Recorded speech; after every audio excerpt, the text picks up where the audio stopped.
wall tricep push-up is a very interesting and deceiving movement, especially if you haven't done a lot of tricep isolation work. So let's talk about the setup. I'm gonna be, maybe about arm's width away from the wall. I'm gonna place my hands, you can envision this is like kind of right at my shoulder or chest level. And then as I settle in, you go, okay, cool, I've met that there. I walk forward a little bit. And basically what I'm trying to do is get as close to the wall and smush myself as flat as possible.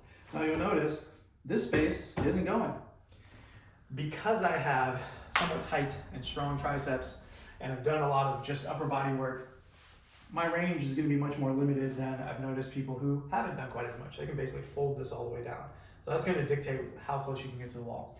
Now, if you can't get close to the wall, here's the upside. I'm basically slowly regaining some of that space. And I feel a ton of tension in my elbow as I stretch to here. And then as I push out, I'm trying to get my biceps towards the ceiling. I'm trying to push everything up, push myself away from the wall. And invariably, when I first start these with people, they go, I'm not really feeling anything, I don't really get it. Give me 30 reps of good push away and good stretch into the base. And all people go, whoa, that was just a cascade of weirdness. I felt that going through my pinky, my elbow, my shoulder, because there are these kind of a little elusive weaknesses that we're trying to unearth here. As far as progressing this, well, your options are kind of limited on the wall. Eventually go to the floor. We'll talk about that in just a second here. What I'm trying to basically shoot for is how close can I get? Okay, once I get to 30 and I just don't really feel that burn anymore, I don't feel that burn in the tricep or the shoulder, or sometimes the wrist, I can progress this down to the ground, but this gets very wonky very quickly. I'll take you through it anyway. I would say all people should start on their knees, even if you're strong, and the reason is I do not want my elbows to flare out and this just to turn into a chest facilitated push-up, which is exactly what your body is going to try and do.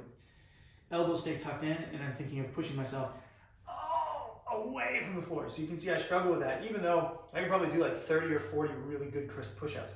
Isolating my triceps in this way, is incredibly difficult. So taking that back up to the wall, there is a tendency, if you find these too easy, that really what's happening is the elbows are coming out and you're using your chest to recruit and push away from the wall.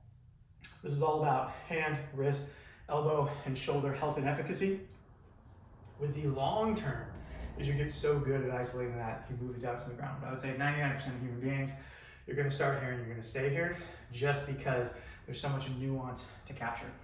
Now, if we had some equipment, could we do some French presses, all this kind of stuff? Fantastic, but if you're seeing this, the implication is that you don't have any equipment. So we're trying to maximize what you can do with just a wall and a floor.